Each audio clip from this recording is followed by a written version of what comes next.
Assalamualaikum warahmatullahi wabarakatuh. Nama saya Muhammad Nur Ridwan Fitri bin Yahya dan bernama metrik A175656. Baiklah, pada hari ini saya akan membuat satu video mengenai ekonomi Malaysia terhadap wabak COVID-19. Baiklah, secara ringkasnya, pandemik COVID-19 juga dikenali sebagai pandemik coronavirus, iaitu pandemik penyakit coronavirus 2019 yang berterusan secara global, berpunca daripada coronavirus sindrom pernafasan akut teruk 2 atau nama saintifiknya SARS-CoV-2.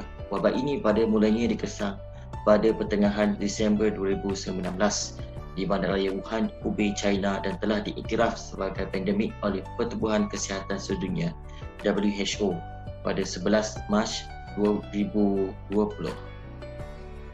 Baiklah, dapat kita lihat di sini bahawa wabak ini telah tercemar pada seluruh dunia, yang mana kita dapat lihat Malaysia juga negara yang dilanda oleh wabak COVID-19 ini.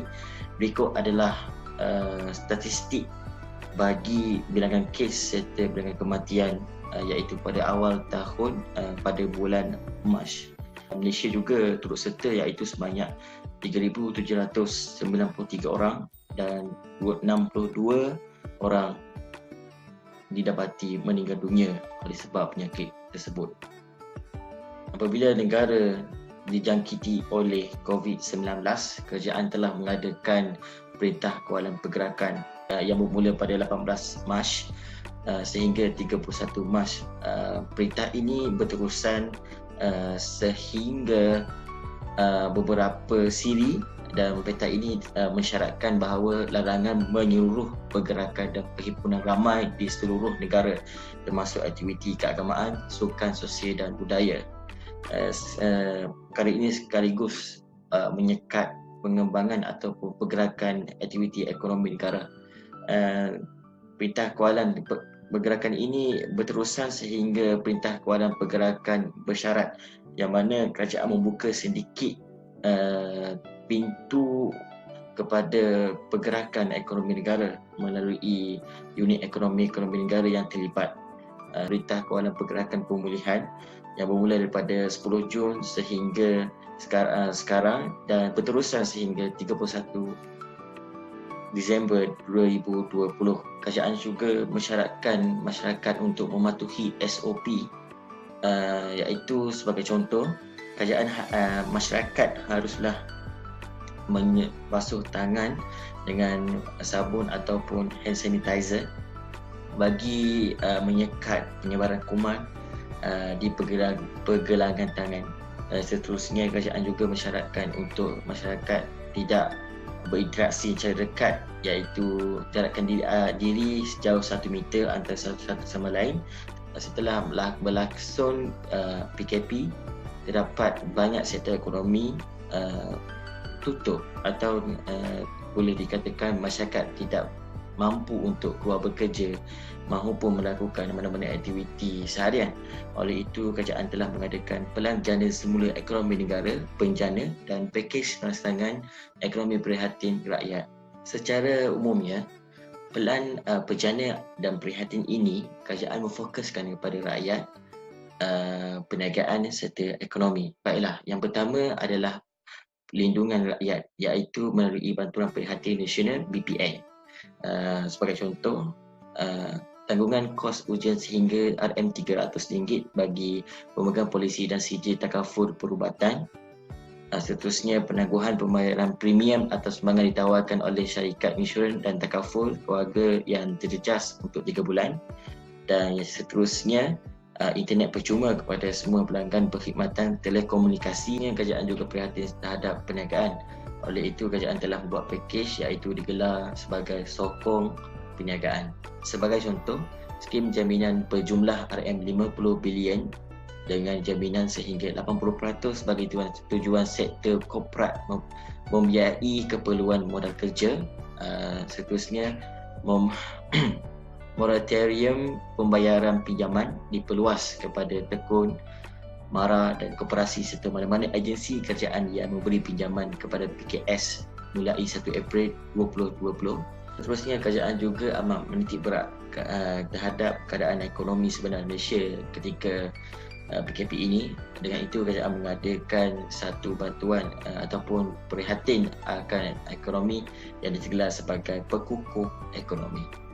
Sebagai contoh, semua kementerian akan mengkaji belanjawan untuk mencari penjimatan agar peruntukan boleh diguna pakai menampung langkah menangani wabak virus ini. Baiklah, sekarang kita pergi kepada kesan ekonomi global.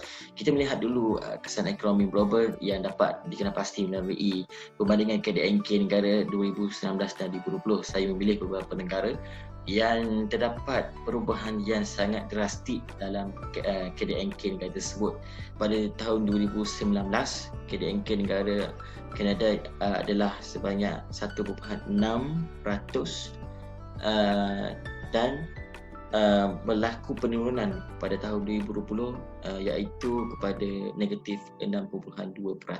Terusnya kita pergi kepada kadar pengangguran yang mana pada suku pertama dapat dilihat sebanyak 44.9% dicatatkan bagi kadar pengangguran, manakala pada suku kedua 2020 Malaysia mencatatkan sebanyak 52.1% kadar pengangguran, iaitu seramai 791.8 ribu orang yang tidak bekerja. Seterusnya kita pergi kepada KDNK Malaysia.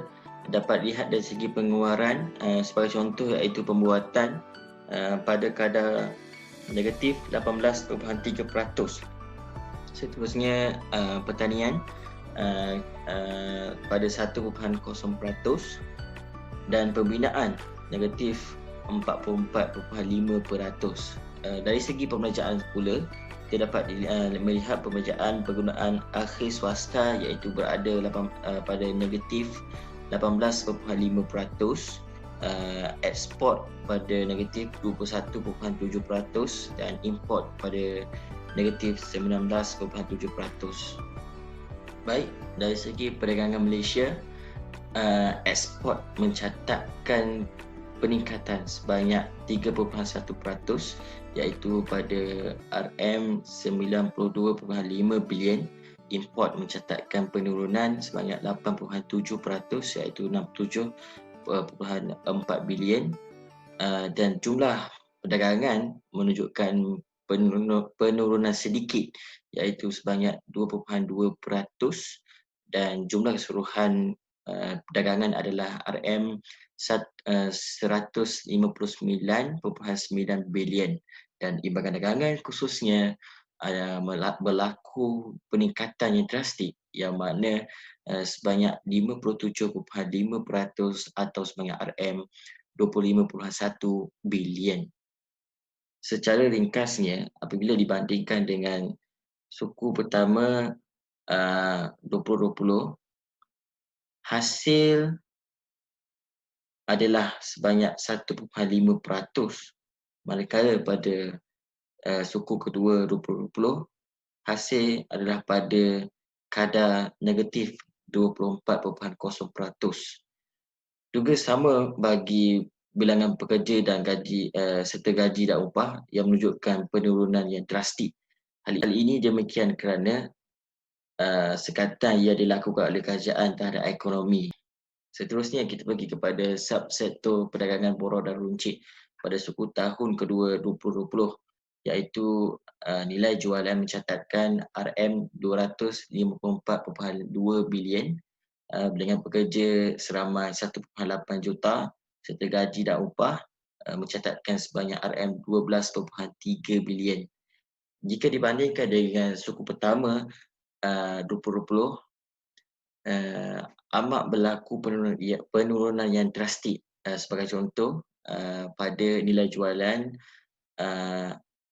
pada suku pertama 2020 iaitu 1.6% dan pada suku kedua adalah negatif 22.6%. Baik, sampai di situ sahaja video ekonomi Malaysia terhadap wabak COVID-19 daripada saya. Sekian, terima kasih.